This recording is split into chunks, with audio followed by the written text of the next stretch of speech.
അസ്സാം വലൈക്കും വറഹ്മത്തുള്ളാഹി വബറകാത്തു.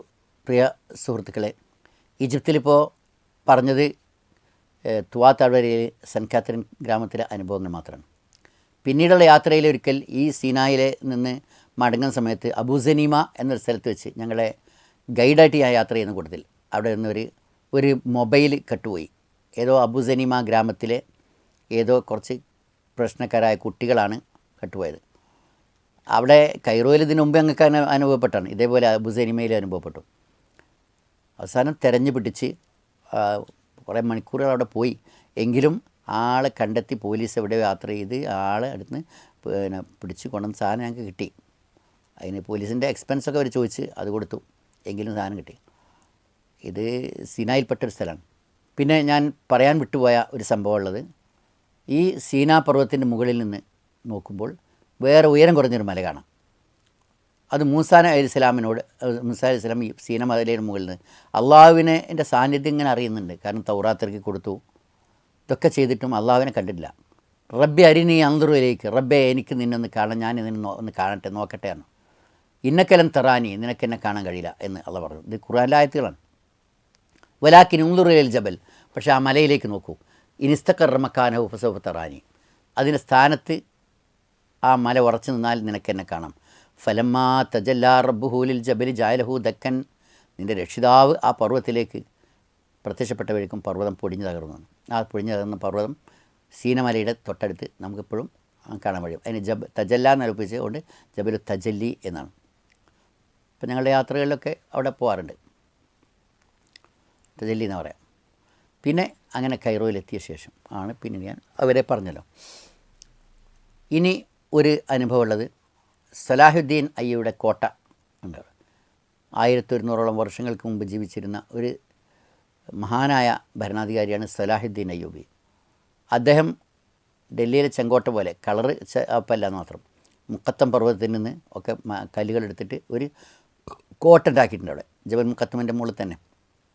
ഇതിൻ്റെ വേറെ ഭാഗത്ത് മുക്കത്തം പർവ്വതം നീണ്ടു കിടക്കുകയായിരുന്നു, അതിൻ്റെ ഒരു ഭാഗം വെട്ടി അത് മുസ്ലിങ്ങളുടെ സംരക്ഷണത്തിന് വേണ്ടി ഉണ്ടാക്കിയൊരു കോട്ടയാണ്. അതിൻ്റെ ഉള്ളിലുണ്ട് മുഹമ്മദ് അലി പാഷയുടെ പള്ളി. പിന്നീടുള്ള യാത്രയിൽ ഒരിക്കൽ, ഗൈഡായിട്ടുള്ള യാത്രയിൽ ഒരിക്കൽ 2009 അതിൻ്റെ അടുത്ത് എത്തിയപ്പോൾ, ഞങ്ങളുടെ ഗ്രൂപ്പ് എത്തിയപ്പോഴേക്കും അവിടെ എന്തോ ഒരു അസ്വസ്ഥതകൾ കണ്ടു. ഒരു കലാപം പൊട്ടി പുറപ്പെടാനുള്ള സംഭവമാണ്. അപ്പോഴേക്കും ഞങ്ങളുടെ ബസ് അകത്തേക്കാണ്ട് വിളിച്ചു. ഗേറ്റ് തുറന്നു നിന്ന് ഞങ്ങളുടെ ബസ് അകത്തെത്തി. അപ്പോഴേക്കും പുറത്ത് ഏറ്റുമുട്ടൽ തുടങ്ങി. എന്താ സംഭവം എന്ന് പറഞ്ഞാൽ, അവിടെ ഒരു ഈജിപ്തിൽ ഒരു ക്രിസ്ത്യൻ പുരുഷനും ഒരു മുസ്ലിം സ്ത്രീയും തമ്മിൽ ലവ് ആയിരുന്നു. അതിൽ ഈ പെൺകുട്ടിയുടെ പിതാവ് കൊല്ലപ്പെട്ടു.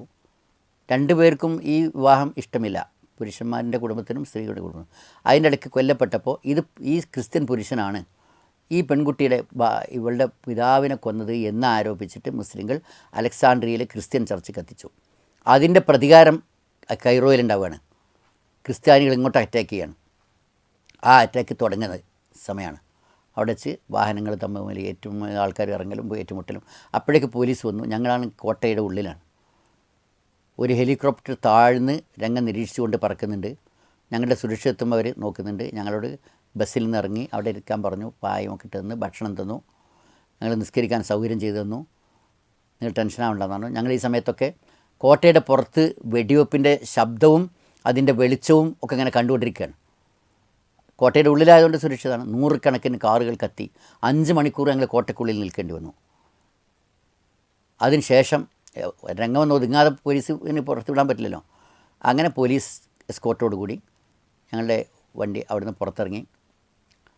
എന്നിട്ട് ബസ് പുറത്തിറങ്ങി ഈ കരിഞ്ഞ കാറുകളുടെയും ഇടയിലൂടെ 12 ആൾക്കാർ വെടിയേറ്റ് മരിച്ചു. അതിൻ്റെ ഇടയിലൂടെ പോന്ന് ഞങ്ങൾ ഒയാസിസ് എന്നൊരു ഹോട്ടലുണ്ട്, കൈറോ അലക്സാണ്ടർ ഹോട്ടൽ, അവിടെ എത്തി. ഇതും കൂടി ആ കൂട്ടത്തിൽ എടുത്ത് പറയേണ്ടതാണ്. അവിടെ ഉണ്ട് മുഹമ്മദ് അലി പാഷ നിർമ്മിച്ചൊരു പള്ളി ഈ കോട്ടയ്ക്കുള്ളിൽ. മുഹമ്മദ് അലി പാഷ എന്ന് പറഞ്ഞാൽ ആധുനിക ഈജിപ്തിൻ്റെ പിതാവാണ്. നല്ല ഉജ്ജ്വലമായ ഒരു പള്ളിയാണ്. പക്ഷേ അവർ ക്ലീനിങ്ങിൻ്റെ കാര്യം ശ്രദ്ധിക്കുന്നില്ല. ശരിക്കും എല്ലാ നേരം അവിടെ നിൽക്കാറുണ്ടാവില്ല, രാത്രി അവിടെ അടച്ചിടും. ടൂറിസ്റ്റുകൾക്ക് കാണാനായിട്ട് ളുഹുറും അസറും മാത്രം. അത് തന്നെ ബാങ്ക് അവിടെ ഉണ്ടാവുന്ന തൊട്ടപ്പുറത്ത് വേറെ പള്ളികളുണ്ട്. ഇത് ടൂറിസ്റ്റുകൾക്ക് ഏത് മതക്കാർക്കും കയറി കാണാം. വളരെ കുറഞ്ഞ വസ്ത്രത്തോടു കൂടി വരുന്നവർക്ക് അവിടെ ഒരു നിസ്കാര കുപ്പായം പോലെ സാധനം കൊടുക്കും, അത് ഇട്ടുകൊണ്ട് കയറണം എന്നേ ഉള്ളൂ. അത് ആ ഒരു കാഴ്ച എന്ന നിലയ്ക്ക് ആർക്കിയോളജി ഡിപ്പാർട്ട്മെൻറ്റ് കീഴിലാണ്, അല്ലാതെ പള്ളിയുടെ ഔക്കാഫ് മിനിസ്ട്രിയുടെ കീഴിലല്ല. അലബാസ്റ്റർ മോസ്ക് എന്ന് ഇതിന് പറയാറുണ്ട്. ആ പള്ളി അത് മുഹമ്മദ് അലി പാഷയുടെ തലസ്ഥാനമായിരുന്നു, അതും അതിനോട് കൂടുതൽ ഓഫീസുകളും അദ്ദേഹം ഭരിച്ച കാലത്ത്. മുഹമ്മദ് അലി പാഷ ഈജിപ്തിന് വൻതോതിൽ പുരോഗതി ഉണ്ടാക്കിയ വ്യക്തിയാണ്. റോഡുകൾ, പാലങ്ങൾ, അതുപോലെ വികസനങ്ങൾ, നിരവധി 2000-ലധികം വിദ്യാഭ്യാസ സ്ഥാപനങ്ങൾ പെൺകുട്ടികൾക്ക് ഉണ്ടാക്കി. ആൺകുട്ടികളെ ഫ്രാൻസ് പോലുള്ള രാജ്യങ്ങളിലേക്ക് ഗവൺമെൻറ് ചെലവിൽ പറഞ്ഞയച്ച് പഠിപ്പിച്ച് ഉഷാറാക്കി രാജ്യം ഭയങ്കര മാറ്റങ്ങൾ വരുത്തി. അതുകൊണ്ടാണ് ആധുനിക ഈജിപ്തിൻ്റെ പിതാവ് എന്ന് അദ്ദേഹത്തെക്കുറിച്ച് പറഞ്ഞത്. പക്ഷേ അദ്ദേഹത്തിൽ ഒരു നെഗറ്റീവ് ആ ഒരു സംഭവം ഉണ്ടായിട്ടുണ്ട്. അത് ഈ സ്ഥലത്ത് വെച്ച് നടന്നത്. ഞങ്ങൾ ഈ പള്ളിയിലേക്കാണ് അടിയിൽ നിന്ന് കയറി വരുന്ന സ്ഥലത്ത് ഒരു സ്ട്രോങ് റൂമുണ്ട്. നമ്മളെ ട്രഷറികളിലൊക്കെ ഉണ്ടല്ലോ ഭയങ്കര ഭദ്രമായ റൂം, ഇതുപോലെ. അതിൻ്റെ ഉള്ളിലേക്ക് അവിടുത്തെ മംലൂക്കികളായിരുന്ന, മുഹമ്മദ് അലി പാഷ കയറുന്നതിന് മുമ്പ് ഉണ്ടായിരുന്ന ഭരണാധികാരികളാണ് മംലൂക്കികൾ. അവരുടെ കൂട്ടത്തിൽപ്പെട്ട അവർക്ക് ഇദ്ദേഹത്തോട് എതിരുണ്ട്. കാരണം അവരെ ഭരണകൂടത്തിന് എതിരാണ് ഇവർ നിലനിൽക്ക്. ഇത് നല്ല പുരോഗതിയിലാക്കിയിട്ടുണ്ട്. എങ്കിലും അതിൽ ചില ആളുകൾ മുഹമ്മദ് അലി പാഷയെ കൊല്ലാൻ പ്ലാൻ ഇട്ടു എന്നാണ് പറഞ്ഞത്. അദ്ദേഹത്തിന് അങ്ങനെ വിവരം കിട്ടി. പക്ഷേ ആരാന്നൊന്നും അറിയില്ല. അദ്ദേഹം എല്ലാ മംലൂക്കി നേതാക്കന്മാരെയും വിളിച്ചു, ഒരു ഉഗ്രൻ സദ്യ ഒരുക്കി. അവർ ബഹുമാനിക്കുകയാണ് നൽകി. ആ സദ്യ ഈ സ്ട്രോങ് റൂമിൽ വെച്ചായിരുന്നു. ആ സദ്യ നടക്കുന്നതിൻ്റെ ഇടയിൽ പെട്ടെന്ന് അദ്ദേഹത്തിൻ്റെ മുൻ നിർദ്ദേശപ്രകാരം പട്ടാളം ഇരച്ച് കയറിയിട്ട് സർവ്വെണ്ണത്തിനും വെടിയേച്ചാണ് കൊന്നു. 500ഓളം ചിലാണ് ആൾക്കാർ അവിടെ വെച്ച് വെടിയേറ്റാണ് മരിച്ചു. ഒരാൾ മാത്രമാണ് അതിൽ ഓടി ചാടി കുതിരയെ ചാടിച്ച് രക്ഷപ്പെട്ടു. കുതിര ചത്തെങ്കിലും അദ്ദേഹം രക്ഷപ്പെട്ടു. അദ്ദേഹത്തിൻ്റെ ഭാര്യ കൊലയാളിയായൊരു ഒരു ഭർത്താവിനെ എനിക്ക് വേണ്ടാന്ന് വിട്ടുപോയി. ഇത് അദ്ദേഹത്തിൻ്റെ ജീവിതത്തിൽ തീരാത്തൊരു കളങ്കമാണ് ശരിക്ക് മുഹമ്മദ് അലി പാഷയുടെ ജീവിതത്തിൽ. ബാക്കിയുള്ള ഒരുപാട് കാര്യം അദ്ദേഹം പുരോഗതികൾ ചെയ്തിട്ടുണ്ട്. ആ റൂമൊക്കെ നമുക്ക് കയറുമ്പോൾ തന്നെ കാണാൻ പറ്റിയ സംഭവമൊക്കെ നടന്ന റൂം.